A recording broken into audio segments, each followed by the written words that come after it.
నాగర్ కర్నూలు జిల్లా కొల్లాపూర్ నియోజకవర్గం పెంట్లవెల్లి మండలం బీఆర్ఎస్ పార్టీ ఆధ్వర్యంలో కళ్యాణ లక్ష్మి షాదీ ముబారక్ పథకాలను కొనసాగించాలని డిమాండ్ చేస్తూ ధర్నా నిర్వహించారు.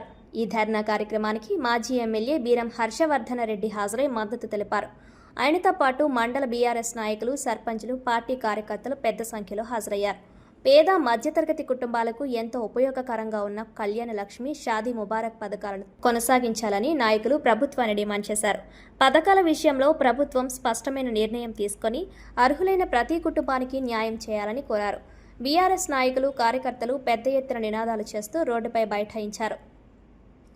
పెంట్లవెల్లి ప్రధాన రహదారిపై కొద్దిసేపు రాకపోకలకు ఇబ్బంది నెలకొంది. కార్యక్రమంలో బీఆర్ఎస్ సర్పంచులు, మండల నాయకులు, కార్యకర్తలు భారీ సంఖ్యలో హాజరయ్యారు.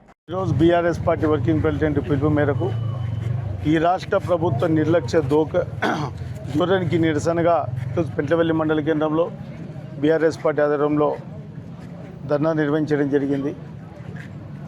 సోదరులు రాజేష్ గారు, స్థానిక సర్పంచ్ గారు, ఇతర మిత్రులు, మాజీ సర్పంచ్, ఇతర సర్పంచులందరూ కూడా పాల్గొనడం జరిగింది. చాలా ఈ ప్రభుత్వం కళ్యాణ లక్ష్మి షాదీ ముబారక్ పథకంపై కోర్టులో పెండింగ్లో ఉన్న వాద్యంలో కనీసం ప్రభుత్వం తన సమాధానం కౌంటర్ను దాఖలు చేయకపోగా 4 వారాలుగా ఈ ప్రభుత్వం పూర్తిగా నిర్లక్ష్య ధోరణితో ఉండి కళ్యాణ లక్ష్మి షాదీ ముబారక్పై హైకోర్టు స్టే విధించడం చాలా దురదృష్టకరం. దీన్ని జరిగిన పరిణామాలను చూస్తూ ఉంటే ఇది ప్రభుత్వమే ఉద్దేశపూర్వకంగా స్టే వచ్చే విధంగా పనిచేసిందేమో అనే అనుమానం కలుగుతూ ఉంది. మరి ఇక్కడ ఉన్నటువంటి నాయకులు, ఇక్కడ ఉన్నటువంటి మరి న్యాయశాఖ చూస్తున్నటువంటి ముఖ్యమంత్రి గారు మరి వారు వెంటనే దీనిపై సమీక్ష జరపకపోవడం, సంబంధిత అధికారులను ఆదేశించకపోవడం చూస్తూ ఉంటే మరి అన్ని పథకాల మాదిరిగానే ఈ పథకానికి కూడా శటకోపం పెట్టే పరిస్థితుల్లో ఈ ప్రభుత్వం ఉందేమో అనే భావన కలుగుతూ ఉంది. ఈ ప్రభుత్వం పూర్తిగా నిర్లక్ష్యంగా వ్యవహరిస్తూ మహిళలను మోసం చేస్తూ ఉంది. కళ్యాణ లక్ష్మి తులం బంగారు పోయింది, 2500 పోయినాయి. మరి ఏం చేస్తూ ఉంది ఈ ప్రభుత్వం? ఏ ఒక్క హామీని నెరవేర్చలే. 420 హామీలు ఇచ్చింది ఈ ప్రభుత్వం. 420 హామీలు ఇస్తే ఏ ఒక్క హామీని కూడా నెరవేర్చలే. గ్రామాలలోకి పోతే రైతాంగానికి నీళ్లు లేవు, 24 గంటల కరెంటు లేవు. మరి ఇక్కడ ఉన్నటువంటి మహిళా ప్రజాప్రతినిధులకు కనీసం గౌరవం కూడా లేదు. మేము డిమాండ్ చేస్తూ ఉన్నాం బీఆర్ఎస్ పార్టీ పక్షాన. మరి న్యాయశాఖ ఉన్నది ముఖ్యమంత్రి గారి దగ్గరనే.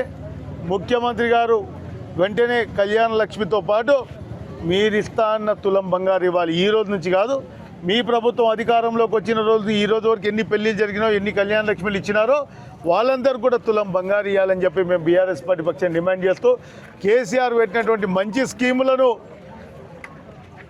కనుమరుగు చేసే కుట్ర జరుగుతూ ఉంది. ఆ కుట్రను మేము బీఆర్ఎస్ పక్షాన్ని ఖండిస్తూ ఉన్నాం. గతంలో కాంగ్రెస్ పార్టీ ప్రభుత్వాలు కావచ్చు, తెలుగుదేశం పార్టీ ప్రభుత్వాలు కావచ్చు, ఏమన్నా స్కీములు తీసుకొస్తే ప్రజలకు ఉపయోగపడే స్కీములు తీసుకొస్తే తర్వాత ప్రభుత్వాలు దాన్ని కంటిన్యూ చేసినాయి. ఆ విధంగానే కంటిన్యూ చేయాలి. కంటిన్యూ చేస్తూ మీరు ఇచ్చిన హామీని పూర్తి చేయాలని చెప్పి బీఆర్ఎస్ పార్టీ పక్షాన్ని డిమాండ్ చేస్తూ ఉన్నాము. బాగా అద్భుతంగా ప్రతి గ్రామం నుంచి తరలి వచ్చినటువంటి సోదరీమణులకు, ప్రజాప్రతినిధులకు అందరూ కూడా చేతులు జోడించి శిరస్సు వంచి ప్రతి ఒక్కరు కూడా ధన్యవాదాలు తెలియజేస్తారు. జై తెలంగాణ.